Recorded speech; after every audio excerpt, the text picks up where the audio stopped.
এই দেখো সবাই এসে গেছে, কিন্তু নায়কের কোনো খোঁজ খবর নেই। সেই যে 30 মিনিট আগে ওয়াশরুমে গিয়েছে, এখনো খোঁজ খবর নেই। এখন কি করে গল্প শুরু করবো বলেন তো? আচ্ছা, আপনারা বসেন, আমি দেখি নায়কের বন্ধু কি করে। কি নায়কের বন্ধু দেখি ঘুমাচ্ছে রেল স্টেশনে বসে বসে। আরে বাবা, ব্যাগগুলো সব চোরে নিয়ে যাবে তো। জাগো বড় ভাই, জাগো। ওই বড় ভাইকে তো ডাকলেও শুনবে না আমাদের কথা। চলেন এখান থেকে চলে যাই তাহলে। ওহো, আর একটা কথা বলতে তো ভুলেই গেছি, আমরা এখন রেল স্টেশনে আছি। বাকিরা না হয় নায়ক আসলে জেনে নিয়ে। আর কি বলবো, নাক ডেকে ঘুমাচ্ছে নায়কের বন্ধু, কিছু তো বলার নেই এখানে। চলেন তাহলে এই গল্পটা প্রথমে নায়কে দিয়েই শুরু করি। এখন নায়িকা কোথায় গেল, আবার কোথায় গেল? এই তো পেয়ে গেছি। কিন্তু নায়িকা গাড়ি থেকে নেমে 1000 টাকা নিয়ে কোথায় যাচ্ছে চলেন তো দেখি। ওহো, যাওয়ার আগে বলিনি, নায়িকার নাম মায়া। আর বলবো না, গল্পটা শুনতে থাকেন, তাহলে সব আস্তে আস্তে জেনে যাবেন। এইদিকে মায়া হাঁটতে হাঁটতে একটা দোকানের সামনে গেল, গিয়ে দোকানের নাম সাইনবোর্ডে পড়ে পড়ল ইয়াহু, পেয়ে গেছি ইত্যাদি সব। তার মানে এখানে পাওয়া যাবে সব। জলদি যাই। তারপর দোকানের ভিতরে গিয়ে দেখে একজন বয়স্ক লোক বসে আছে। তখন মায়া মনটা খারাপ হয়ে গেল আর মনে মনে বলল, ধ্যাৎ, এইটা তো দেখি ডেট ফেল বুড়া কাকু। কত আশা নিয়ে আসছি সুন্দর দেখে একটা ছেলে বসা থাকবে, ধ্যাৎ, সব নষ্ট করে দিল। কি সাংঘাতিক মেয়ে দেখেছেন? দোকানে গিয়ে সুন্দর ছেলে খুঁজে চলেন তো দেখি আমরা। মতলব কি, কিসের জন্য এমন করছে? তারপর মায়া ওই বয়স্ক লোকটার কাছে গিয়ে বলল, আচ্ছা কাকু, একটা কথা জিজ্ঞেস করি। বলো মামুনি, তুমি তো আমার মেয়ের মতন, একটা কেন 10টা কথা বলতে পারো, সমস্যা নাই, বলো। এই নিন 1000 টাকা। আর কি এর চেয়ে বড় আর একটা দামি নোট কি আছে? 1000 টাকার উপরে আর কোনো নোট নেই। কেন মামুনি, কি হয়েছে, কিছু লাগবে? তাই তো আসছি। তাহলে কি লাগবে বলো। আপনার দোকানের নাম ইত্যাদি সব, তার মানে এখানে সব পাওয়া যায়। আর টাকায় লেখা আছে দিতে বাধ্য থাকিবে। এই টাকা নিলেই আমি যা চাইবো তাই দিবেন, তাই তো? টাকা দিলে তো সব কিছুই পাবে। এখন কি লাগবে বলো মামুনি, দিব। আমায় সুন্দর দেখে মিষ্টি দেখে একটা বর এনে দিন। কিছুদিন জমিয়ে প্রেম করে বিয়ে করব। জলদি এনে দিন, আর থাকতে পারছি না বর ছাড়া, কোথাও খুঁজে পাচ্ছি না আমি। কি সাংঘাতিক দেখছেন মেয়েটার কাণ্ড, মতলব কি নিয়ে আসছে। এদিকে বয়স্ক লোকটা মায়ের কথা শুনে কাশতে লাগলো। তখন একটু পানি খেয়ে বলল, কি বললে, তুমি ফাজলামি করছো? ফাজলামো করছি না, সত্যি কথা বলছি। কোলবালিশ নিয়ে থাকতে আর ভালো লাগে না, তাই কোলবালিশ ছেড়ে বরটাকে নিয়ে থাকবো। বরের ফোন নাম্বার কোথাও খুঁজে পাচ্ছি না, আর শাশুড়ির ফোন নাম্বারও খুঁজে পাচ্ছি না। আম্মুকে বললাম বিয়ের কথা, কিন্তু বলে আমার বিয়ের বয়স হয়নি। এখন আপনি বর এনে দিন, টাকায় লেখা আছে দিতে বাধ্য থাকিবে। আর ইত্যাদি শপে এখানে সব পাওয়া যায়। এখন আমার একটা সুন্দর মিষ্টি দেখে বর দিন। ফাজিল মেয়ে তুমি, যাও আমার দোকান থেকে, এক্ষুনি চলে যাও। এই নাও তোমার টাকা, এখনই চলে যাও। ফাজলামো করতে আসছো, যাও। তারপর মায়া মন খারাপ করে বের হয়ে চলে আসলো আর মনে মনে বলল, আল্লাহ, কোথায় আমার মিষ্টি বরটাকে লুকিয়ে রাখছো? আর কতদিন কোলবালিশ নিয়ে থাকবো? আর থাকবো না। তুমি এক্ষুনি বলে দাও আমার বর কোথায়, আমি গিয়ে নিয়ে আসি। আর নয়তো আমার শাশুড়ির ফোন নাম্বার কই দাও, আমি কথা বলে নিয়ে আসছি। তখন হঠাৎ পেছন থেকে মায়ার কানে কেউ ধরলো। তখন মায়া তাকিয়ে দেখে তার আম্মু আর বলল, কিরে দুষ্টু মাইয়া, তুই এখানে কি করিস? এমন না বলে চলে এলি কেন? আর এখানে কি করিস তুই? কি আর করব, আমার বর খুঁজতেছিলাম, কিন্তু পাচ্ছি না, তাই শাশুড়ির ফোন নাম্বার খুঁজতেছি। হ্যাঁ, হুম শয়তান মাইয়া, ফাজলামি করিস? এই রেল স্টেশনে এসে বর খুঁজে কেউ, আর শাশুড়ির ফোন নাম্বার খুঁজে কেউ? এখানে অনেক মানুষ আছে, নিশ্চয়ই আমার বরটাও আছে, আর নয়তো শাশুড়ি আছে। ফাজলামো না করে চল তো। ফাজলামো না, সত্যি। যদি শাশুড়ির ফোন নাম্বার পাই তাহলে জিজ্ঞেস করব আমার বরটাকে কোথায় আটকে রেখেছে। ছাড়ছে না কেন এখনো? তুই কি পাগল হয়ে গিয়েছিস? চল এখন জলদি, এখান থেকে ট্রেন এসে পড়বে। চল এক্ষুনি। ফাজিল মাইয়া দিন দিন বেশি দুষ্ট হয়ে যাচ্ছে। এই বলে মায়ার আম্মু মায়াকে টানতে টানতে নিয়ে যাচ্ছে। তখন মায়া আবার বলল, হ্যালো মিসেস শাশুড়ি, আমার মনের দরজার জানালা সব খুলে দিছি। শাশুড়ি, আপনি যেখানেই থাকেন না কেন জলদি আপনার ছেলেটাকে পাঠিয়ে দিন, আর নয়তো আপনার ফোন নাম্বার দিয়ে দিন, আমি আসছি। আবার দুষ্টুমি করছিস? চল এখন। সারাদিন শুধু দুষ্টুমি আর দুষ্টুমি। তাহলে বিয়ে করিয়ে দিচ্ছ না কেন আমায়? তোর এখনো বিয়ের বয়স হয়নি, আরো কিছু বছর যাক, তারপর আমাদের পছন্দ আর তোর পছন্দ মতো বিয়ে করিয়ে দিব। এখন চল তো। এই বলেই টেনে নিয়ে যাচ্ছে মায়াকে তার আম্মু। এই দাঁড়ান দাঁড়ান, নায়ক ওয়াশরুম থেকে বের হয়েছে, চলেন তাহলে নায়কের কাছেই চলে যাই আমরা এখন। গল্পের নায়ক হিসেবে তো আমি, তা আপনারা সবাই জানেন। তাহলে গল্পটা শুরু করা যাক, পরিচয় না হয় পরে জানবেন। এদিকে আমি ওয়াশরুম থেকে বের হয়ে এসে বন্ধুকে যেখানে বসিয়ে রেখে গিয়েছিলাম সেখানে গিয়ে দেখি বন্ধু আমার ঘুমাচ্ছে। কেমনটা লাগে বলেন তো দেখি। ব্যাগের মাঝে 5 লাখ টাকা আছে, খালার বাসায় দিয়ে আসতে যাচ্ছি, আর সে কি সুন্দর ঘুমাচ্ছে টাকার ব্যাগ রেখে। তারপর জাহিদকে, ওহো আপনাদের আগে বলে দিই, জাহিদ হচ্ছে আমার বন্ধু। ডেকে উঠে বললাম, কিরে হয় তুই টাকার ব্যাগ রেখে ঘুমাচ্ছিস কেন? এখন যদি কেউ এসে ওই টাকার ব্যাগটা নিয়ে চলে যেত তখন আমি কি করতাম? তোরা কি ঘুমাইতে বলছি? খুব ঘুম পেয়েছে, তাই একটু ঘুমিয়ে পড়েছিলাম। এখন যদি টাকার ব্যাগ কেউ নিয়ে চলে যেত তাহলে আমি খালার কাছে গিয়ে কি বলতাম, আর আম্মুর কাছে গিয়ে বা কি বলতাম? সরি দোস্ত, আর এমন হবে না। ঠিক আছে চল। আচ্ছা, তোর এত লেট হলো কেন ওয়াশরুম থেকে আসতে? আর বলিস না, এত সিরিয়াল পড়ছে ওয়াশরুমের সামনে, মনে হয় আজ সবার একসাথে আজ পেটে মোচড় দিয়েছে, তাই সিরিয়াল অনুযায়ী শেষ করে আসছি। আচ্ছা ঠিক আছে, চল এখন। তারপর আমি ব্যাগটা নিয়ে সাথে জাহিদকে নিয়ে আসতে লাগলাম। এদিকে মায়ের আম্মু মায়াকে টেনে নিয়ে আসলো। রেল স্টেশনে তখন একটা বয়স্ক লোক আসলো, ঠিকমতো ভালো করে হাঁটতে পারছে না, একদম বৃদ্ধ। বয়স্ক লোকটা তখন মায়ের কাছে এসে বলল, মারে কয়েকটা টাকা দিবি, খুব খিদে পেয়েছে, কিছু খাবো। তখন মায়া তার হাতে থাকা 1000 টাকা দিয়ে বলল, এই নাও 1000 টাকা, সামনে একটা হোটেল আছে, সেখানে গিয়ে পেট ভরে খাবে, ঠিক আছে? আরও লাগলে এসে বলো, আমি এখানে আছি। তখন বয়স্ক লোকটার চোখের পানি ঝরে পড়তে লাগলো আর বলল, মারে গতকাল রাত থেকে কিছু খাইনি, কেউ 20 টাকাও দেয়নি, কতবার চেয়েছি খাবার খাওয়ার জন্য, আর তুই 1000 টাকার নোট দিলি বলা মাত্রই। কান্না করো না, আগে গিয়ে এক্ষুনি পেট ভরে খাবার খাও, যাও। আর তোমার বাসায় কে কে আছে? কেউ নেই, আমি একা। তখন মায়া কিছু বলতে গিয়েও বলল না, আর লোকটা কান্না করতে লাগলো। তখন মায়া বলল, আচ্ছা তুমি বসো, আমি এক্ষুনি একটু আসছি, কোথাও যাবে না।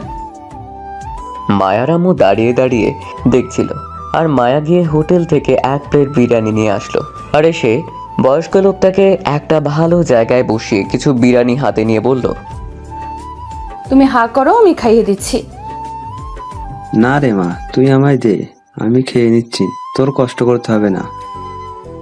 না, তোমার হাতে ময়লা, তুমি হা করো, আমি খাইয়ে দিচ্ছি। তখন লোকটা হা করলো আর মায়া খাইয়ে দিতে লাগলো। লোকটা মুখে খাবার নিয়ে কান্না করে দিল, হয়তো এটা সুখের কান্না।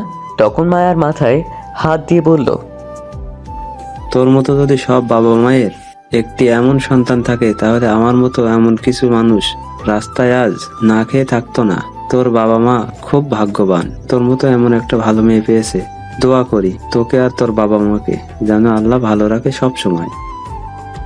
তখন মায়া বলল, আচ্ছা তোমায় এখন থেকে আমি চাচা বলবো। আর একটা কথা, তোমার কি কোনো ছেলে মেয়ে নেই?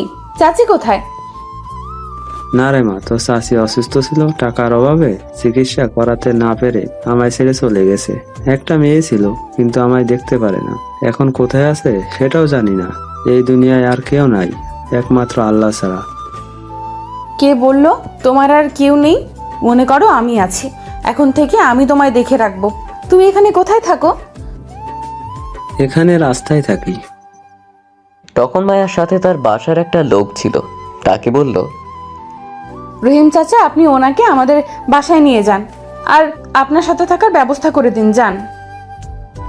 ঠিক আছে। না রে মা, তার দরকার নাই, আমি এখানে ঠিক আছি। তোমার কোনো কথা শুনবো না, আমি যেতে বলছি, যাও।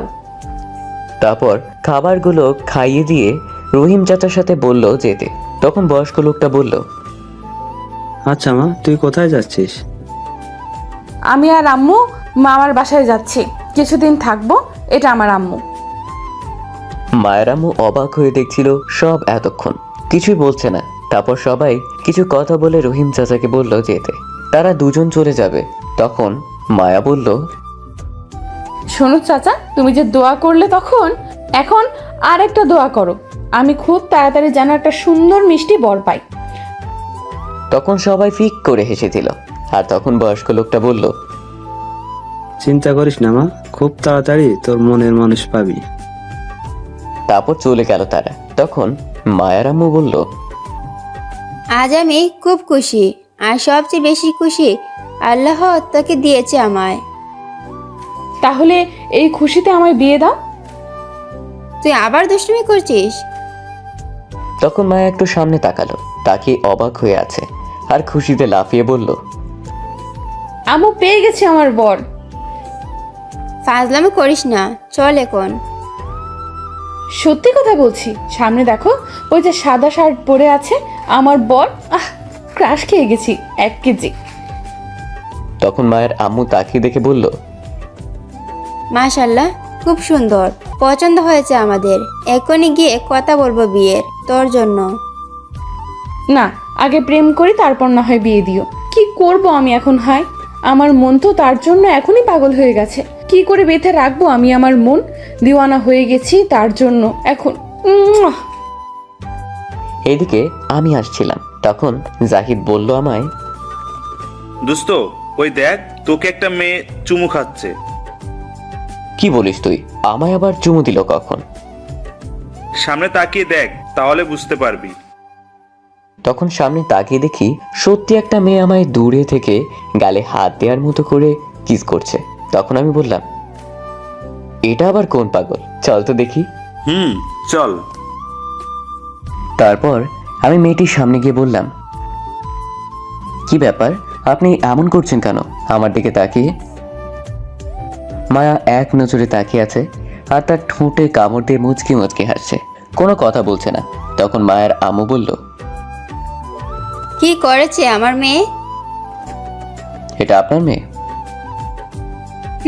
এটা আমার মেয়ে। কি হয়েছে? আমায় চুমু খাচ্ছিল আমি যখন দূরে ছিলাম। ভুল বুঝছো তুমি বাবা। আমার মেয়ে তার মামার বাড়িতে যাচ্ছে তো অনেক বছর পর, তাই খুশিতে একটু দুষ্টুমি করেছে। তাই বলে এমন দুষ্টুমি করে? এই প্রথম এমন মেয়ে দেখলাম। আচ্ছা ঠিক আছে। তারপর আমি সেখান থেকে চলে আসছিলাম। তার আগে ট্রেন এসে থামলো। তখন আমি গিয়ে জলদি ট্রেনে উঠে পড়লাম। এদিকে মায়া এখনো তাকিয়ে আছে। তার আম্মু মায়ের মাথায় টোকা দিয়ে বলল, কিরে, আর তাকিয়ে কি দেখিস? এখন তো চল, ট্রেন এসে গেছে। আর এমন দুষ্টুমি করলে কেন ছেলেটার সাথে? আমার বর, আমি দুষ্টামি করব, তা তোমার কি? বর মানে? তোর সাথে তো এখন বিয়েই দেইনি, তাহলে বর হলো কি করে? দাওনি দিবে, কিন্তু বর আমার হবেই। যখন সামনে আসলো তখন কিছু বললি না কেন? তখন তাকে দেখেছিলাম। এখন জলদি চলো, খুঁজে বের করতে হবে, আর নয়তো আবার হারিয়ে যাবে। ঠিক আছে, চল। তারপর মায়া আর মায়ের আম্মু ট্রেনে উঠে আমার সামনের সিটে বসলো। মায়া তো খুব খুশি আমার সামনে বসতে পেরে। বসে মায়ের আম্মু বলল, কোথায় যাবে তুমি বাবা? আমি খালার বাসায় যাব একটা কাজে। আপনারা কোথায় যাচ্ছেন আন্টি? আমি যাচ্ছি আমার বাপের বাড়ি, অনেক বছর হলো যাই না, তাই যাচ্ছি কিছুদিনের জন্য। তা তোমার খালার বাসা কোথায়? আমার খালার বাসা কুমিল্লা। ও, আমিও কুমিল্লা যাব, আমার বাপের বাড়ি ওইখানে। কুমিল্লা কোথায় যাবে? আমি কুমিল্লা মাস্টারের বাসার পাশে যাব, সেখানেই আমার খালার বাসা। ও, খুব ভালো। আমিও ওই মাস্টার বাড়ির সামনে যাব, তাহলে একসাথে যাওয়া যাবে। তারপর এভাবেই কথা বলছিলাম মায়ের আম্মুর সাথে। তখন আমি মায়ের দিকে তাকিয়ে দেখে আমার দিকে এক দৃষ্টিতে তাকিয়ে আছে, চোখের পলক পড়ছে না। তখন মায়া তার হাত বাড়িয়ে দিয়ে বলল, হাই, আমি মায়া। তখন আমিও আমার হাত বাড়িয়ে দিয়ে বললাম, মায়া সাথে সাথে আমার হাত ধরে ফেললো। আমি বললাম, আমার নাম নীরব আহমেদ, আর আমার পাশে যে আছে আমার বন্ধু জাহিদ। তারপর মায়া আর কিছু বলল না, আমার হাত ধরে রেখে আমার চোখের দিকে তাকিয়ে রইল। তখন আমি তার হাত ছাড়িয়ে তার আম্মুর সাথে কথা বলতে লাগলাম। 1 ঘন্টা পর চলে আসলাম। ট্রেন থেকে নেমে চলে আসবো, তখন মায়ের আম্মু বলল, এই ছেলে দাঁড়াও, কোথায় যাও? এদিকে আসো, আমাদের জন্য গাড়ি পাঠিয়েছে, সেটা দিয়ে যাব, চলো। আন্টি আপনি যান, আমি রিক্সা নিয়ে চলে যাব। একটা চড় দিব, আসো আমার সাথে। তারপর চলে গেলাম তাদের সাথে। মায়ের আম্মু গিয়ে গাড়ির সামনে বসলো আর আমি পিছনে বসেছি। তখন মায়া এসে আমার পাশে বসলো। তখন কেমন জানি লাগতে শুরু করলো, এই প্রথম কেউ আমার পাশে বসেছে। তাই যখন জাহিদ এসে বসবে তখন মায়া বলল, আপনি একেবারে পিছনে বসেন। তখন জাহিদ গিয়ে পিছনে বসলো। আমি আর কিছু বললাম না, কারণ গাড়িটা তো আর আমার না যে কিছু বলবো। তখন গাড়িটা ড্রাইভার চালিয়ে যেতে লাগলো আর মায়া আমার কাছে আসতে লাগলো। আমি কিছুটা তখন চেপে বসলাম, কিন্তু মায়া আস্তে আস্তে আমার একদম কাছে এসে আমার সাথে মিশে বসলো আর আস্তে আস্তে বলল, কিছু হবে না, চুপ করে বসে থাকুন। তখন আমার একটা হাত মায়া ধরলো, আমি সাথে সাথে ছাড়িয়ে নিয়েছি। তখন মায়া রাগী দৃষ্টিতে তাকালো। আমি আর কিছু বললাম না, চুপ করে রইলাম। তখন মায়া আবার আমার হাতটি ধরলো আর আস্তে আস্তে তার কোমর দিয়ে তার পেটে নিয়ে গেল আর শক্ত করে ধরে রাখলো। তখন আমি বললাম, ড্রাইভার গাড়ি থামা জলদি। তখন ড্রাইভার জলদি গাড়ি থামালো। আমি তাড়াতাড়ি নেমে গেলাম, সাথে জাহিদও নেমে গেল। তখন মায়ের আম্মু বলল, কি হলো, নেমে গেলে কেন বাবা? আন্টি আমার একটা কাজ আছে, আপনি যান। আচ্ছা ঠিক আছে, তোমার ফোন নাম্বারটা দিয়ে যাও তো বাবা। আচ্ছা ঠিক আছে, নিন 019331956 তারপর আমি সেখান থেকে চলে আসলাম। একটু দূরে এসে মনে মনে বললাম, কি সাংঘাতিক মেয়ে রে বাবা, এমন মেয়ে জীবনেও দেখি নাই। তখন জাহিদ বলল, কিরে নেমে গেলি কেন এই মাঝ রাস্তায়? আরে এতদিন পর এখানে আসলাম, একটু ঘুরে ফিরে যাব তাই। আচ্ছা ঠিক আছে চল। তারপর হাঁটতে লাগলাম। কিছুটা সামনে যাওয়ার পর দেখলাম আমির চাচা আসছে, তার বাসা আমার খালার বাসার সাথে। তখন আমি সামনে গিয়ে সালাম দিয়ে বললাম, কেমন আছো চাচা? তখন চাচা সালামের উত্তর দিয়ে বলল, আসি কোনো মতো। তাই এখন পেপসিডেন্ট দিয়ে দাঁত না বিরাজ করে এই ভিমবার দিয়েই বিরাজ করব। 100 লেবুযুক্ত ভিমবার, 1 নিমিষেই দাঁত পরিষ্কার। এটাই টিভিতে বললো গতকাল, তাই সেটা নিয়ে আসতে যাচ্ছি। আমি তো চাচার কথা শুনে হাসবো না কাঁদবো বুঝতে পারছি না। তখন আমি মনে মনে বললাম, তোমার দাঁত পরিষ্কার হবে কিনা তা জানি না, কিন্তু দাঁত সবগুলো পড়বে এটা জানি। তারপর চাচার সাথে আর কিছু কথা বলে খালার বাসার উদ্দেশ্যে হাঁটতে লাগলাম। আর এদিকে মায়া আমি গাড়ি থেকে আসার পর ছটফট করতে লাগলো। তখন মায়া মনে মনে বলতে লাগলো, শয়তানটা আগেই নেমে গেছে, এখন আমি কি করে থাকবো? এক দেখায় সব কেড়ে নিয়ে গেছে, মনটাও নিয়ে গেছে সাথে করে। দেখি আম্মুকে কিছু বলে কাজ হয় কিনা। তখন মায়া তার আম্মুকে বলল, আচ্ছা আম্মু, তুমি কি দেখো না তোমার মেয়েটা কত বড় হয়ে গেছে, তবুও তুমি এখনো তোমার বাড়িতে রাখছো কেন? তো কোথায় রাখবো তোকে আমি? আমি যদি তোমার জায়গায় থাকতাম না, তাহলে ঝাড়ু দিয়ে মেরে বলতাম, দূর হ শয়তান, তোর জামাইয়ের কাছে যা, এখনো বসে আছিস কেন? তখন মায়ের আম্মু এটা শুনে হাসতে লাগলো আর বলল, তাই নাকি? আম্মু, আমি অনেক বড় হয়েছি আর আমার বরকে তো খুঁজে বের করেছি, তাহলে তাড়াতাড়ি বরের কাছে পাঠানোর ব্যবস্থা করো। কে বললো তুই বড় হয়েছিস? তুই এখনো অনেক ছোট, আর একটু বড় হয়ে নে, তারপর না হয় চিন্তা করা যাবে বিয়ের। তোমার কাছে বড় হতে হতে আমি বুড়ি হয়ে যাব, তাহলে তুমি এখন আমায় বিয়ে দেবে না? না, আর একটু বড় হয়ে নে, তারপর তোর বিয়ে দেব, এখন না। শোনো আম্মু, তোমার যদি সাহস থাকে, তুমি যদি আমার আব্বুর স্ত্রী হয়ে থাকো, তাহলে আমায় 1 সপ্তাহের মাঝে আমার বিয়ে দিয়ে দেখাও।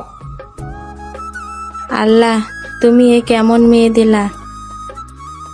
আল্লাহ বলছে মেয়েটা খুবই ভালো, তাড়াতাড়ি বিয়ে দিয়ে বিদায় কর। দেখো মা, আর পাগলামি করিস না, কিছুদিন যাক, তারপর না হয় বিয়ে দেব, আর ওই ছেলের সাথেই তোর বিয়ে দেব। তখন মায়া মন খারাপ করে বলল, ঠিক আছে, তাহলে একটু তাড়াতাড়ি করো, আমি এখনই থাকতে পারছি না দেখার পর থেকে। আচ্ছা, তুই এখন চুপ করে বসে থাক।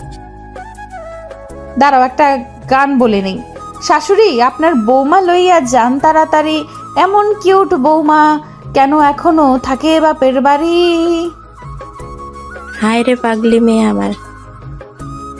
এদিকে আমি খালার বাসায় এসে দেখি খালা বাইরে যাওয়ার জন্য বের হচ্ছে। তখন আমায় দেখে খালা বলল, এসে গিয়েছিস তুই? আমি তো মনে করেছি আসবি না। কি যে বলো, আমি আসবো না আমার খালার কাছে? এটা কি হয়? তা তো দেখছি, কতবার আসিস, কোনো কাজ ছাড়া তো কখনো আসিস না, এসেই তো যাওয়ার জন্য পাগল হয়ে যাস। আচ্ছা, এবার 5 দিন থাকবো, হয়েছে? আর লিমা কোথায়? লিমা একটু মার্কেটে গেছে তার বান্ধবীদের সাথে, চলে আসবে কিছুক্ষণ পর। আচ্ছা, টাকাগুলো নিয়ে এসেছিস তো? নিয়ে আসছি, এই ব্যাগের মাঝে আছে।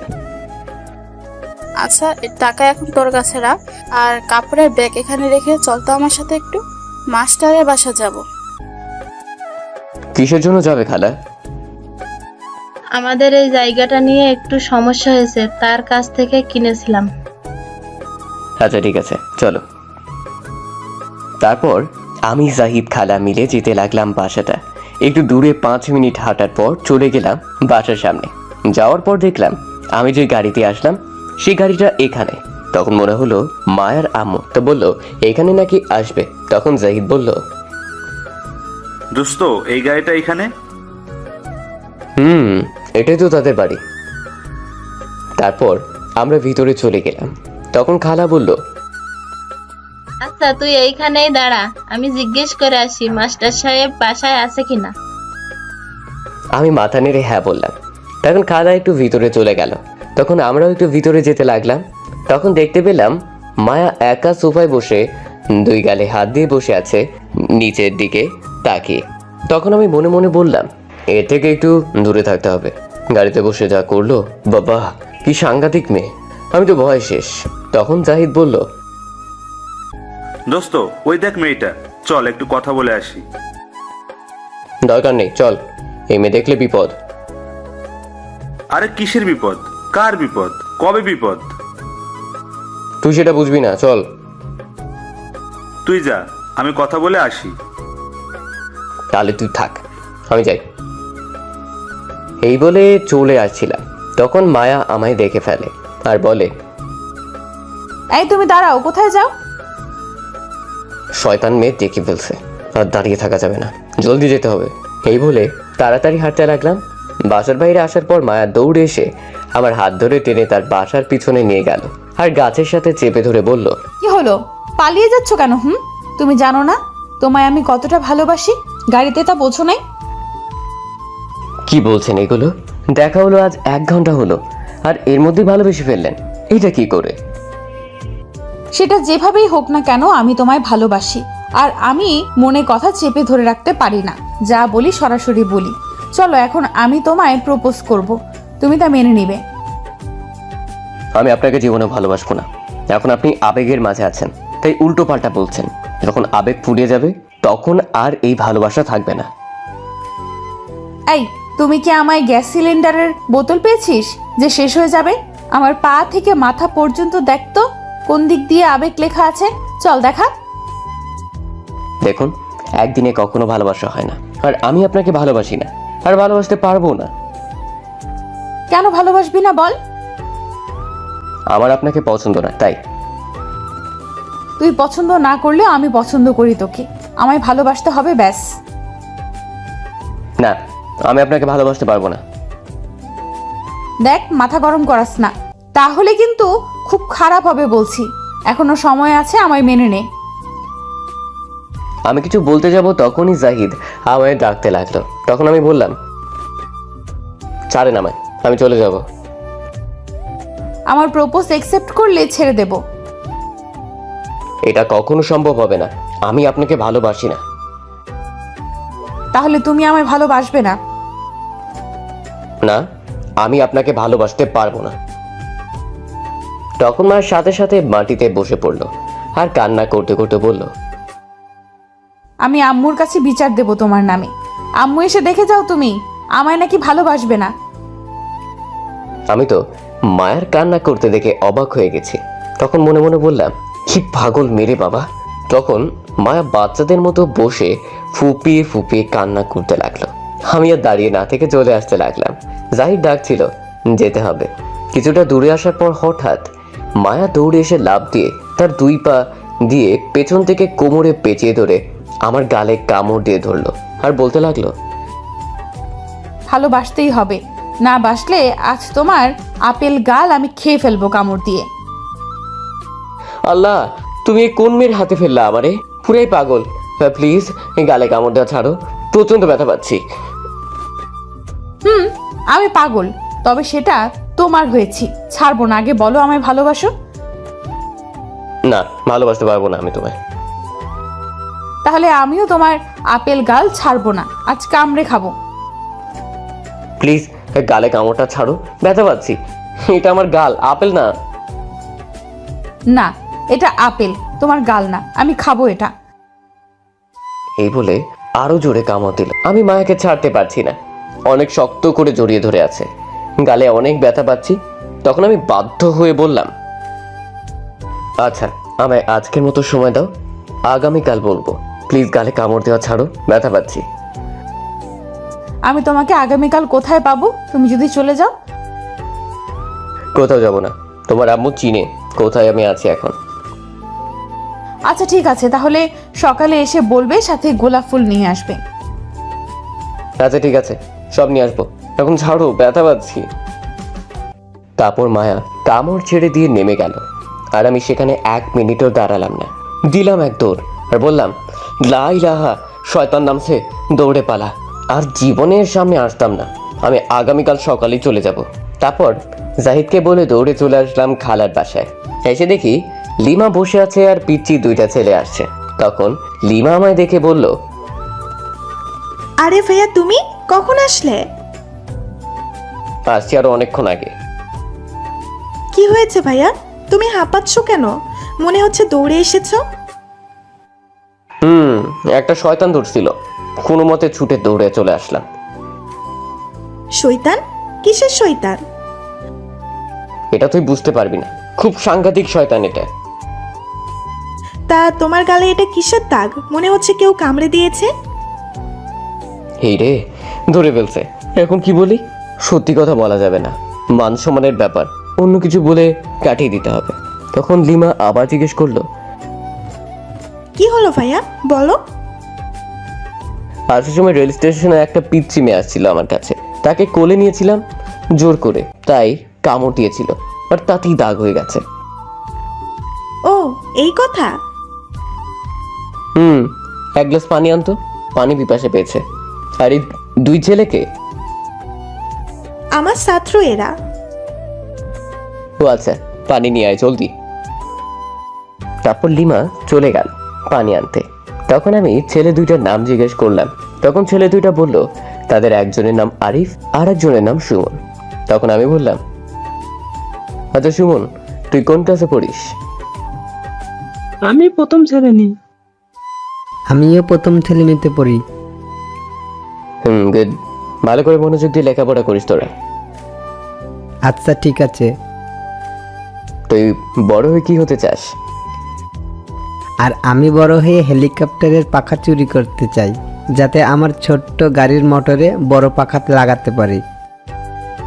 আমি তো সুমন আর আরিফের কথা শুনে অবাক হয়ে গেছি। হাসবো না কাঁদবো বুঝে উঠতে পারছি না। অজ্ঞান হওয়ার অবস্থার কথা শুনে তখনই লিমা আসলো পানি নিয়ে। ভাইয়া, এই নাও পানি। তখন আমি একটু পানি খেয়ে আর বাকি পানি মাথায় দিলাম আর লিমাকে বললাম, তোর ছাত্রদের ভবিষ্যতের পরিকল্পনা খুব ভালো দেখছি রে। বুঝতে হবে এটা কার ছাত্র। তখন আমি হেসে দিলাম লিমার কথা শুনে আর বললাম, তুই জানিস তোর ছাত্রদের ভবিষ্যতের পরিকল্পনা? জানি তো, ডাক্তার ইঞ্জিনিয়ার হবে। ডাক্তার হবে? ওরে বাবা, আবার ইঞ্জিনিয়ার, কোচু হবে, ডাক্তার হবে। তারা ভবিষ্যতের পরিকল্পনা করছে, একজন হবে সাইকেল চালক, আর একজন হবে হেলিকপ্টারের পাখা চোর। আমি এই বলে হাসতে লাগলাম।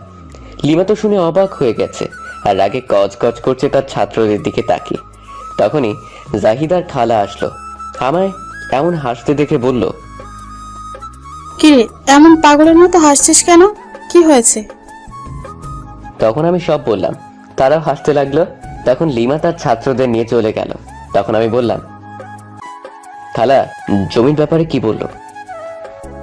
তুই গিয়ে নিয়ে আসবি কাল সকালে। আমি যেতে পারবো না, সকালে রান্না করতে হবে, আরো কিছু কাজ আছে। তুই গিয়ে আমার কথা বলবি, তোকে দলিল দিয়ে দিবি।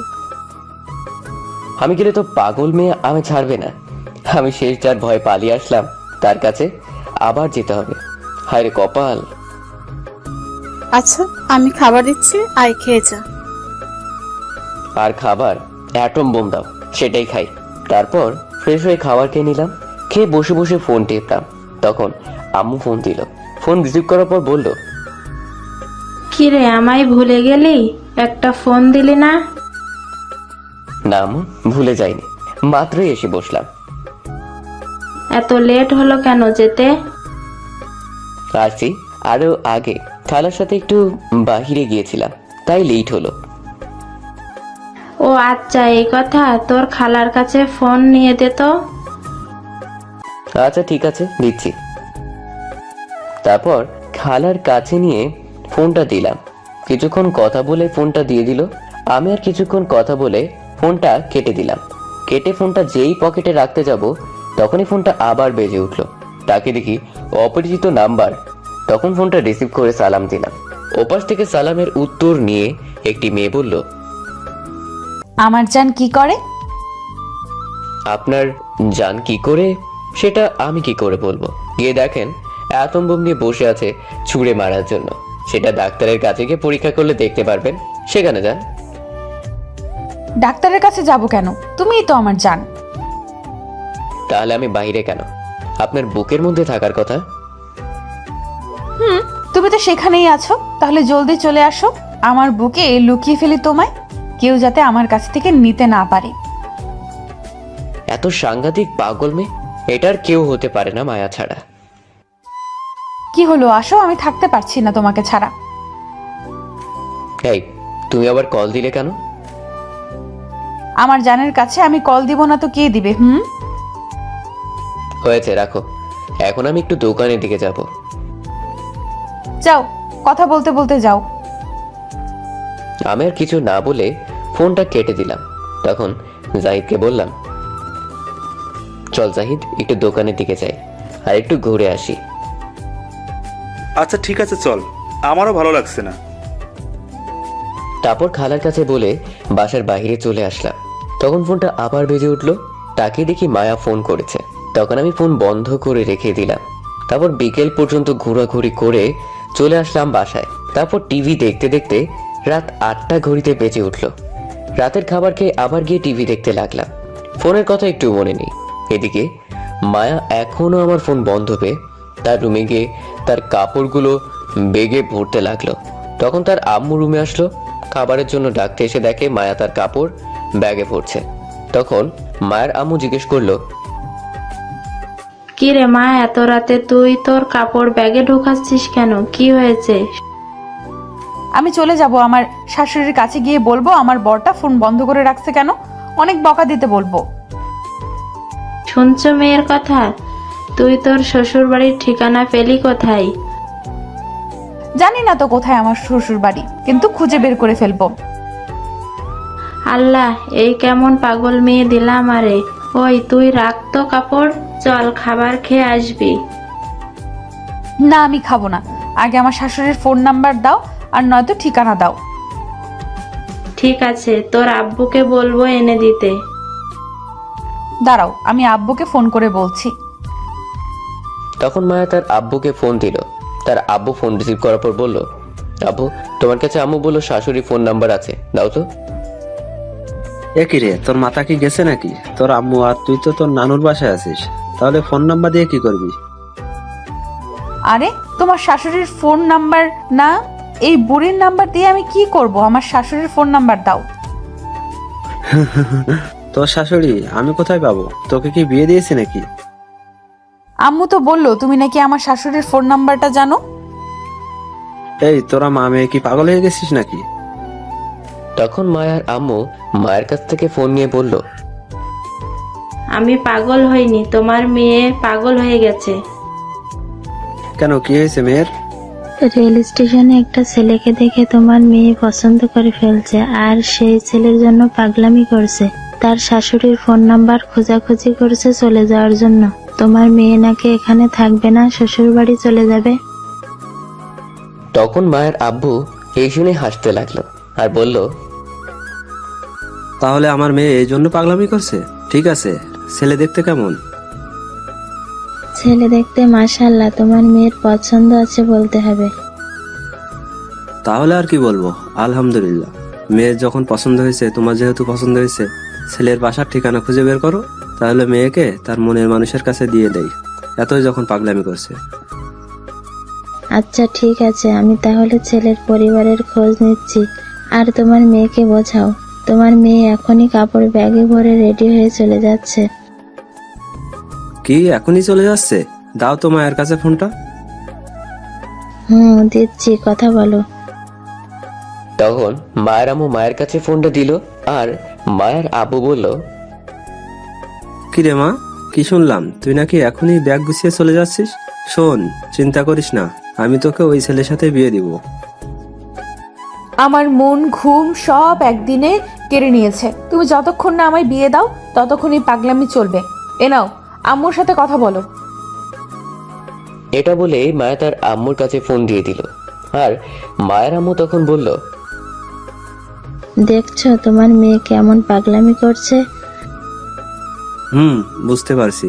কোনো মতো সামলে রাখো, আর ছেলেটার পরিবারের খোঁজ খবর তাড়াতাড়ি নাও। আচ্ছা ঠিক আছে, তুমি খাবার খেয়ে নিয়েছো? যাও, এখন মেয়েকে নিয়ে খাবার খেয়ে আসো। তারপর ফোন কেটে দিল। তখন মায়ের আম্মু মায়াকে বলল, চলো এখন খাবার খেয়ে নিই, আমি আগামীকাল ছেলেটার খোঁজ নিচ্ছি। আমি খাবো না খাবার। তার ফোন যখন খুলবে আমি কথা বলে তারপর খাবো। চলো তো, আর ভালো লাগছে না। তখন মায়ের আম্মু জোর করে মায়াকে নিয়ে গেল খাবার খাওয়ার জন্য। তারপর মায়া অল্প কিছু খেয়ে তার রুমে এসে শুয়ে পড়ল আর মনে মনে বলল, শয়তান, তোকে একবার কাছে পেয়ে নেই, তারপর বোঝাবো ফোন বন্ধ করে রাখা, তাই না? একবার কাছে পেয়েই নেই, কিন্তু এখন ঘুমাবো কি করে? সবই তো কেড়ে নিয়েছে, কষ্ট করে ঘুমাতে হবে। তারপর মায়া এপাশ ওপাশ করতে করতে ঘুমিয়ে পড়ল। সকালে আমি উঠে দেখলাম মাত্র ঘড়ি কাঁটায় 7টা বাজে। তখন জাহিদকে ডেকে উঠে বললাম, জাহিদ জলদি চল, এখনই গিয়ে দলিল আনতে হবে, সময় নেই। কয়টা বাজে দেখ তো? এখন সকাল 7টা বাজে। এত সকালে কেউ কারো বাসায় যায়? শুয়ে থাক, এখনো কেউ হয়তো ঘুম থেকে ওঠেনি। উঠেনি বলেই তো যাব, এখন জলদি চল। এই বলে ফ্রেশ হয়ে জাহিদকে নিয়ে বেরিয়ে চলে আসলাম। তাদের বাসার সামনে যাওয়ার পর বুকটা ধুকধুক করতে লাগলো। মায়ের ভয়ে মায়া যদি দেখে তাহলে ছাড়বে না রাজ। তখন আস্তে আস্তে তাদের বাসায় যেতে লাগলাম। কিছুটা সামনে যাওয়ার পর দেখি মায়া দাঁড়িয়ে আছে। তখন জলদি লুকিয়ে পড়লাম। কিছুক্ষণ পর মায়া ভিতরে চলে গেল আর তখনই মাস্টার উনি বেরিয়ে আসলেন। তখন আমি জলদি দৌড়ে তার সামনে গেলাম, গিয়ে সালাম দিলাম। সালামের উত্তর নেওয়ার পর বলল, বলো কিসের জন্য এসেছো তোমরা? জি, আমি নওরিন খালা পাঠিয়েছে দলিলের জন্য। ও চিনতে পারছি, কিন্তু দলিল তোমাকে 11টার দিকে এসে নিয়ে যেতে হবে, এখনো আমার কাছে আসেনি। ওহ আচ্ছা ঠিক আছে, তাহলে আমি চলে যাচ্ছি, খালা এসে নিয়ে যাবে। আচ্ছা ঠিক আছে, 11টার দিকে আসতে বলবে, তাহলেই হবে। এই বলে মাস্টার সাহেব চলে গেল। অন্যদিকে তখন জাহিদ বলল, হারামি, তোরে আগেই বলছি এত সকালে যাওয়ার দরকার নেই, তবুও শুনলি না। শুধু শুধু ঘুম নষ্ট করে আসছি, চল এখন। আচ্ছা চল তাহলে যাওয়া যাক। তারপর তাদের বাসা থেকে বেরিয়ে আসলাম। তখন আমি বললাম, দোস্ত যেহেতু আগেই উঠে গেছি, চল সামনে একটা বাগান আছে, সেখান থেকে একটু হেঁটে আসি। জাহিদ মাথা নেড়ে হ্যাঁ বলল। বাগানটা ছিল এই মাস্টার সাহেবের বাসার আরো সামনে। তখন হাঁটতে হাঁটতে যেতে লাগলাম। কিছুটা সামনে যাওয়ার পর মনে হলো আমাদের পেছনে কেউ আছে। তখন পেছনে তাকিয়ে দেখি মায়া তার হাতে ব্যাগ নিয়ে রেডি হয়ে আসছে। আমি তো দেখে অবাক হয়ে গেছি। তখন আমি মনে মনে বললাম, কি ব্যাপার, এই মেয়ে রেডি হয়ে ব্যাগ নিয়ে কোথায় যায় এত সকালে? তখন জাহিদ বলল, কি ব্যাপার, এই মেয়ে আমাদের পিছনে আসছে কেন? সেটাই তো বুঝতে পারছি না। চল তো আর একটু সামনে গিয়ে দেখি আমাদের পিছে আসে কিনা। আচ্ছা ঠিক আছে, চল। তারপর আমি আর জাহিদ হেঁটে কিছুটা পথ যাওয়ার পর পেছনে তাকিয়ে দেখি নাই। তখন মনে করলাম চলে গেছে, কিন্তু তখন দেখি আমার পাশে দাঁড়িয়ে আছে। তখন আমি বললাম, এই তুমি কোথায় যাচ্ছ? আমাদের পিছন পিছন কই যাও? তুমি যেখানেই যাও আমিও সেখানেই যাব। আমি বাড়ি থেকে পালিয়ে আসছি, আমি তোমার সাথে যাব। আমি তো অবাক হয়ে গেছি মায়ের কথা শুনে। তখন আমি বললাম, তুমি কি পাগল হয়ে গেছো নাকি? বাসায় যাও। না, আমি যাব না। আমি তোমাকে ভালোবাসি আর তোমার সাথে থাকবো। এখান থেকে কোথাও যাব না। না, আমি পালিয়ে আসছি বাসা থেকে। চলো এখন বিয়ে করে তোমার বাসায় নিয়ে যাও। আমি তোমাকে বিয়ে করব না, বাসায় নিয়েও যাব না। তুমি তোমার বাসায় যাও। না, আমি যাব না। আমি তোমাকে ভালোবাসি, আমায় তোমার সাথে নিয়ে চলো। দেখো, বিরক্ত করো না, তোমার বাসায় যাও। আমি তোমাকে ভালোবাসি না। এই বলে আমি হাঁটতে শুরু করলাম। তখন মায়া পিছন থেকে বলল, ভালোবাসো না বললেই হলো? আমি তোমাকে ভালোবাসি আর তুমিও গতকাল বলছো আমায় ভালোবাসো। তখন আমি থেমে বললাম, গতকাল আমি এমনি বলছি। আমি তোমার হাত থেকে ছোটার জন্য এখন চুপ করে যেভাবে আসছো সেভাবে চলে যাও। এই বললেই হলো? আমি কোথাও যাব না এখন।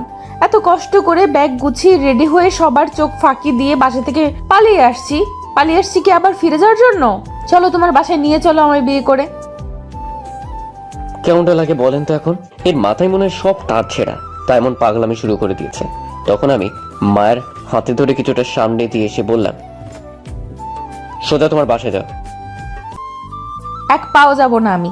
তোমার বাসায় নিয়ে যাও। না, তোমাকে আমার বাসায় নিয়ে যাব না। তাহলে আমিও যাব না আমার বাড়ি, আমি যাব তোমার বাড়ি। কেন পাগলামি শুরু করে দিছ?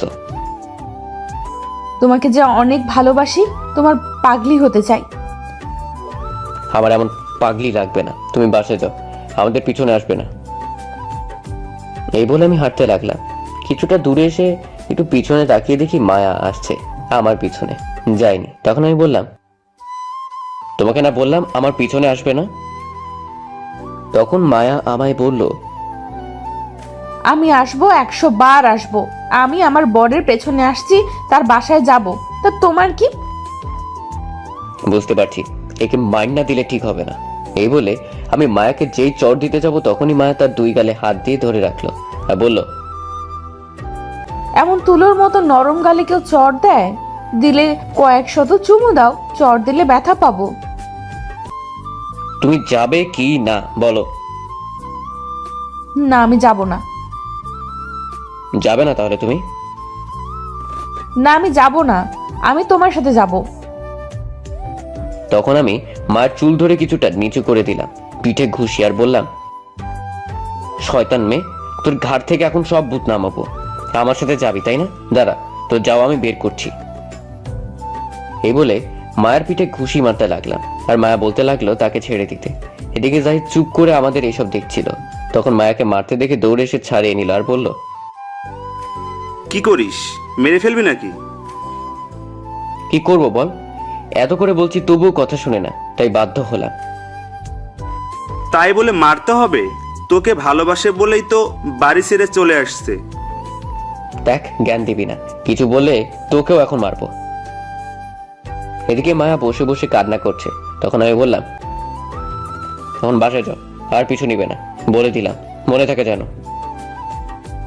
মায়া কান্না করছে, কিছু বললো না। তখন আমি জাহিদকে বললাম, চল এখন সামনে যাওয়া যাক। তখন আমি আর জাহিদ যেতে লাগলাম। কিছুটা দূরে যাওয়ার পর জাহিদ বলল, দেখ দোস্ত, এই মেয়েটার সাথে কাজটা ভালো করিস নাই, মারা ঠিক হয়নি তোর। মেয়েটা না হয় বুঝতে পারছে না, তুই বুঝিয়ে বাসায় দিয়ে আসতি তবু হতো, কিন্তু তোর মারা ঠিক হয়নি। এখন গিয়ে যদি নারী নির্যাতনের মামলা দেয়। ঠিক বলছিস, আমি তো এটা আগে ভেবে দেখিনি। হঠাৎ তখনই মায়া দৌড়ে এসে পেছন থেকে লাফ দিয়ে ধরলো, আর তার দুই পা দিয়ে কোমর পেঁচিয়ে ধরে হাত দিয়ে আমার মাথায় ধরে গালে কামড় দিয়ে ধরলো আর বলল, আমায় বাসায় পাঠিয়ে দিবা তাই না? আবার আমায় মারছো, দেখো এবার আমি কি করি। এই বলে মায়া আরো জোরে আমার গালে কামড় দিয়ে ধরলো। আমার প্রচন্ড ব্যথা করতে লাগলো। আমি বললাম, উফ বাবা, ব্যথা পাচ্ছি, ছাড়ো, কামড়টা ছাড়ো, প্লিজ প্লিজ। তখন মায়া কামড় দিয়ে ধরে বলল, আমারে মারার সময় আমি ব্যথা পাইনি বুঝি? আমি ছাড়বো না। এখন বলো আমায় বিয়ে করবে কিনা? যদি এখন বিয়ে করে বাড়িতে নিয়ে যাও তাহলে ছাড়বো। আমি কখনো বিয়ে করব না তোমাকে, ছাড়ো আমায়। তখন মায়া আরো জোরে কামড় দিয়ে ধরে রাখলো। প্রচন্ড ব্যথা করতে লাগলো, মনে হচ্ছে এখনই গালটা কেটে ছিঁড়ে নিয়ে আসবে। তখন আমি জাহিদকে বললাম, জাহিদ, এটাকে আমার ঘাট থেকে নামা, এসে জলদি। আমি পারবো না। যখন তুই মারছিস তখন ব্যথা পাইনি বুঝি? তাহলে আমি এখন বাধা দেব কেন? তোদের ঝগড়ার মাঝে আমি আসতে পারবো না। শালা তুই আমার বন্ধু না হারামি? যা বলার বল, আমি কিচ্ছু করতে পারবো না। এদিকে ব্যথা আরো বাড়তে লাগলো। তখন আমি বললাম, মায়া প্লিজ ছাড়ো, অনেক ব্যথা করছে। আগে বলো আমার শর্তে রাজি, তাহলে ছাড়বো। জীবনেও না, আমি কখনো রাজি হব না। তাহলে তোমার আপেল গাল আজ শেষ। এই বলে আরো জোরে কামড় দিল। ব্যথা কিছু বলতেও পারছি না। তখনই পেছন থেকে কেউ ডাকলো, তাকিয়ে দেখি মায়ের আম্মু। তখন বলল, ওই শয়তান মেয়ে, তুই বাড়ি থেকে না বলে ব্যাগ নিয়ে চলে আসছিস কেন? আর এত বড় মেয়ে হয়ে এমন কাঁধে চলে আসছিস কেন? নেমে আয়। তখন আমি বললাম, আন্টি পরে জিজ্ঞেস করবেন, আগে আমার কাঁধ থেকে নামান, কামড় ছাড়ান। তখন মায়ের আম্মু এসে মাকে টানতে লাগলো, কিন্তু এতটাই শক্ত করে ধরে রেখেছে যে ছাড়াতে পারছে না। এদিকে আরো ব্যথা করছে আমার গাল। তখন আমি মায়াকে বললাম, মা ঠিক আছে, আমি সব রাজি, এখন কামড়টা ছাড়ো প্লিজ, ব্যথা করছে। এটা বলার সাথে সাথে মায়া কামড় ছেড়ে দিল আর বলল, আম্মু তুমি একটু তাড়াতাড়ি দূরে যাও, গিয়ে চোখ বন্ধ করে রাখো, আমাদের একটা কাজ আছে। তখন মায়ের আম্মু সাথে সাথে দূরে চলে গেল, আর মায়া তখন আমার ঠোঁট দুটি তার দখলে নিয়ে নিল। জাহিদ এটা দেখে দৌড়ে অন্যদিকে চলে গেল। আমি তো মায়ের কাণ্ড দেখে অবাক হয়ে গেছি। 5 মিনিট পর ছেড়ে দিয়ে বলল, শুধু শুধু এতটা কষ্ট দিলে আমায়, আর নিজেকেও আগে বললেই হতো। আমি কিছু না বলে আমার ফোনটা বের করে ক্যামেরায় গোলটা দেখলাম, একদম দাগ হয়ে গেছে আর কেটে গেছে। তখন আমি বললাম, এটা কি করলে তুমি? গালটা কেটে গেছে, এখন দেখছো দাগ হয়ে গেছে। খুব ভালো হয়েছে, এখন সারা জীবন মনে থাকবে তুমি রাজি হওনি বলে আমি তোমার গালে কামড় দিয়ে এমন করেছি। শয়তান মেয়ে। শয়তান তবে তোমার হয়েছি, পাগল হলেও তোমার হয়েছি, তবুও তো বউ তোমার হয়েছি। তখন মায়ের আম্মু আসলো, সাথে মাস্টার সাহেব আসছে, এসে বলল, কিরে, তুই এমন না বলে বাড়ি থেকে পালিয়ে আসলি কেন? আসছি আমার বরের সাথে শ্বশুর বাড়ি যাবো বলে। শ্বশুর বাড়ি? তোর আবার বিয়ে কবে হলো? আর তোর বর কোথায়? বিয়ে হয়নি, হবে। আর এই যে এটা আমার বর। কি বলছিস তুই এগুলো? তখন মায়ের আম্মু বলল, আসলে হয়েছে কি, মায়া এই ছেলেকে পছন্দ করে আর বিয়ে করার জন্য পাগলামি শুরু করে দিয়েছে। ও এই কথা? তাই এটা বললেই তো হয়, আমরা সবাই কথা বলে বিয়ের দিন ঠিক করতাম। কে শোনে কার কথা? আমি বলছি তবুও ব্যাগ নিয়ে পালিয়ে আসছে, পাগলি মেয়ে। এ তো দেখি বিয়ে করার জন্য পাগল হয়ে গেছে। আচ্ছা, মায়ের আব্বুকে আমি আসতে বলছি, আর তুমি তোমার আব্বুকে বলো একটু আসতে। আচ্ছা ঠিক আছে, আমি আজ ফোন করে বলে দিব আসতে। তোমার আব্বুর ফোন নাম্বার দাও। তারপর আমি আমার আব্বুর ফোন নাম্বার দিলাম, আর তখন মায়ের আম্মু বলল, তোমার আব্বু কি করে? আমার আব্বু সরকারি একটা অফিসে জব করে ম্যানেজার হিসেবে। আচ্ছা ঠিক আছে, আর তুমি কি করো? আমি ইন্টারে পড়াশোনা করি, তার পাশাপাশি টিউশনি করি।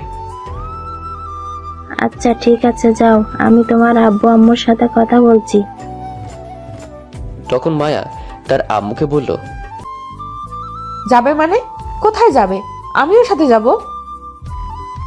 তখন মাস্টার সাহেব বলল, তার আব্বু আম্মুকে নিয়ে আসতে যাবে তোর সাথে বিয়ের কথা বলতে। ঠিক আছে, যদি গতকালের মাঝে না আসে তাহলে আমি আবারও পালিয়ে যাব, এই বলে দিলাম। চিন্তা করিস না, আসবে। তারপর মায়া তার আম্মু মাস্টার সাহেব চলে গেল। যাওয়ার সময় মায়া বারবার পেছনে তাকাচ্ছিল। আমি তখন আর দাঁড়িয়ে না থেকে চলে আসতে যাব, তখন দেখি জাহিদ নাই। এখন জাহিদকে খুঁজতে লাগলাম। কিছুটা দূরে গিয়ে দেখি জাহিদ বসে আছে আর একা একা বলছে, শালা, মনটাকে কচু গাছের ডালের সাথে বেঁধে ফাঁসি দেওয়া দরকার। আমার সব বন্ধু রিলেশন করছে আর আমি কিনা সিঙ্গেল। থাক, আফসোস করে লাভ নেই, এই দুঃখে গানটা গাওয়া যাক। আমি কিছু বলতে যাব আর কিছু বললাম না, দেখি কি গান গায়। তখন জাহিদ গাইতে শুরু করলো, যদি থাকে নসিবে আপনায় আপনি গার্লফ্রেন্ড আসিবে, জোর করে প্রেম করতে যেও না, এ যে বাস খাওয়ার সম্ভাবনা। এতটুকু বলেই থেমে গেল আর হাসতে লাগলো। তখন আমি বললাম, ভালোই তো গান শিখলি। ধন্যবাদ। তা তোদের রোমান্স করা হয়েছে? হয়েছে। এখন চল বাসায় যাই। আচ্ছা ঠিক আছে, চল। তারপর আমরা বাসায় চলে আসলাম। এসে খালাকে বললাম 11টায় তাকে যেতে বলছে। তখন খালা বলল যাবে। তারপর আমি রুমে চলে গেলাম। কিছুক্ষণ পর খালা এসে খাবার খাওয়ার জন্য বলে গেল। খাবার খেয়ে রুমে চলে আসলাম। তারপর সারা দিন রুমে বসে কাটিয়ে দিলাম। রাতে বসে টিভি দেখছি। তখন কেউ বাসার গেটের মাঝে জোরে শব্দ করলো। কেউ মনে হয় আসছে। গেট বন্ধ, তাই আসতে পারছে না। আমি উঠতে যাব, তখন খালা চলে গেল। আমি আর না উঠে বসে রইলাম। কিছুক্ষণ পর আম্মুর কণ্ঠ শুনতে পেলাম, কিন্তু আমি তো আম্মুকে কিছু বলিনি। মনে হলো আম্মুই বাসায় আসছে। আমি দেখার জন্য রুম থেকে বের হয়ে দেখি সত্যিই আম্মু আসছে, সাথে আব্বু। আমি দেখে অবাক হয়ে গেছি। তখন আম্মু বলল, কি শয়তান পোলা, আমাদের না জানিয়ে বৌমা ঠিক করে ফেলছিস। তুমি কার কাছে শুনলে? আমি তো কিছুই বলিনি। তুই না বললেও তোর খালা বলেছে, আর বৌমা নিজে আমায় ফোন করে বলেছে। ভালোই হয়েছে, আর কষ্ট করে আমায় মেয়ে খুঁজতে হলো না। তা মেয়ের বাবা কি করেন? আমি কিছু বলার আগে খালা বলল, মেয়ের বাবা এনআরবিসি কোম্পানির মালিক। তারা তো অনেক বড় লোক। এনআরবিসি কোম্পানি বাংলাদেশে বিজনেসে থাকা 2য় নম্বর। তারা রাজি হয়েছে? তারা রাজি। আগামীকাল গিয়ে বিয়ের ডেট ফাইনাল করবে। আচ্ছা ঠিক আছে। তখন আমি বললাম, আচ্ছা খালা, তুমি জানলে কি করে তাদের বিষয়ে এত কিছু? আমি জানবো না তো কে জানবে? আমি অনেক আগে থেকে জানি। আর আজ 11টায় যাওয়ার পর আমায় তোর ব্যাপারে সব বলেছে। জিজ্ঞেস করেছে তোর আব্বুকে, বলেছে নিয়ে আসতে। আমি এখন তোর আম্মুকে সব বলি আর আসতে বলি। ও আচ্ছা, এই কথা। আচ্ছা, তোর গালে কি হয়েছে? কে কামড় দিল রে তোকে? তখন খালা বলল, সত্যি তো, আমি এতক্ষণ দেখিনি। কে কামড় দিল? এখন কি বলি? সত্যি কথা তো বলা যাবে না, যে কোনো কিছু বলে কাটিয়ে দিতে হবে। তখন আমি বললাম, কিছু না, একটু ব্যথা পেয়েছি। এখন চলো খাবার খাবো, খিদে পেয়েছে। দেখে চলতে পারিস না? আচ্ছা, এখন এগুলো থাক, খাবার দিচ্ছি, খেতে আয়। তখন আম্মু আব্বু গিয়ে ফ্রেশ হয়ে আসলো। তারপর সবাই মিলে খেয়ে নিলাম। খেয়ে গিয়ে শুয়ে পড়লাম। সকালে উঠে ফ্রেশ হয়ে খাবার খেয়ে বসে আছি। তখন লিমা আসলো। তখন জাহিদ আমি লিমা বসে আড্ডা দিতে লাগলাম। দুপুরে গোসল করে বসে আছি। তখন আম্মু বলল তাদের বাসায় যেতে হবে। তখন রেডি হয়ে সবাই মিলে চলে গেলাম। গিয়ে সবাই বসে আছি। কিছুক্ষণ পর মায়ার আম্মু আব্বু মাস্টার সাহেব বসে কথা বলতে লাগলো। কিছুক্ষণ পর মায়াকে আব্বু আম্মুর সামনে নিয়ে আসলো। সুন্দর করে সেজে আসছে। মায়া এমনিতেই সুন্দর, তার উপর আবার আজ শাড়ি পরে আসছে। লাল শাড়ি। আমি তো দেখে হা করে তাকিয়ে আছি। তখন আম্মু মুখটা বন্ধ করে দিল। সবাই মিলে বিয়ের ডেট ফাইনাল করতে লাগলো। ওহো, মায়া কিসে পড়ে বলতে ভুলে গেছি। মায়াও ইন্টারই পড়ে। তখন মায়ের আব্বু আমার আব্বুকে বলল, বিআই মশাই, তাদের পরীক্ষার তো আর বেশি দিন নাই, 1 মাস আছে। আমি চাইছিলাম কি পরীক্ষার পর না হয় বিয়ে হবে। আমিও তাই ভাবছি, পরীক্ষার পর না হয় বিয়ে হবে। আলহামদুলিল্লাহ, তাহলে এই কথাই রইল। আমাদের পরীক্ষার আর 1 মাস আছে, তাই সবাই মিলে এটাই সিদ্ধান্ত নিল পরীক্ষার পর বিয়ে হবে। সবাই রাজি হলো, মায়াও রাজি। তখন মায়া বলল, আমি আমার বরের সাথে কিছু কথা বলতে চাই, নিয়ে যেতে পারবো? নিয়ে যাও মা। নীরব, যা কথা বলে আয়। তখন মায়া আমার একটা রুমে নিয়ে আসলো আর এসেই দরজা বন্ধ করে দিল। সে ঘরে একটা টিভি ছিল, সেটা চালু করে একটা গান চাললো। গানটি হচ্ছে দিলবার দিলবার। আর মায়া লাফিয়ে বলে উঠল, ইয়াহু, আমি তোমাকে পেয়ে গেছি, কত খুশি লাগছে আমার। আচ্ছা চলো, এই খুশিতে এখন আদর করবে। কি পাগল হয়ে গেলা নাকি? এখন কিচ্ছু করতে পারবো না, সব বিয়ের পর। তা বললে হবে না, আমায় এক্ষুনি আদর করতে হবে। যেহেতু আমাদের বিয়ে ঠিক হয়ে গেছে, তাহলে আর কোনো সমস্যা নেই। আগে বিয়ে হোক, তারপর সব হবে, এখন না। আমি এত কথা শুনতে চাই না। তোমার ঠোঁটের লোভ আমি প্রথম দিন থেকে সামলাতে পারছি না। কখন খাবো এটা ভাবছি। আজ সব আদর করতে হবে। আমি পারবো না এখন কিছু করতে, আমি গেলাম। আমি এই বলে চলে আসতে যাব, তখন মায়া আমায় টেনে জড়িয়ে ধরে কিস করতে লাগলো আর আস্তে আস্তে কাটে ধাক্কা দিয়ে ফেলে দিল। তখন আমার বুকের উপর বসে ঠোঁটগুলো খেতে লাগলো। আপনারা সবাই এখনো বসে আছেন, দেখছেন এখানে ইতিহাস হতে যাচ্ছে, তবুও বসে আছেন। চলুন আমরা চলে যাই, তারা দুইজন ইতিহাসে আছে, ডিস্টার্ব করে লাভ নেই।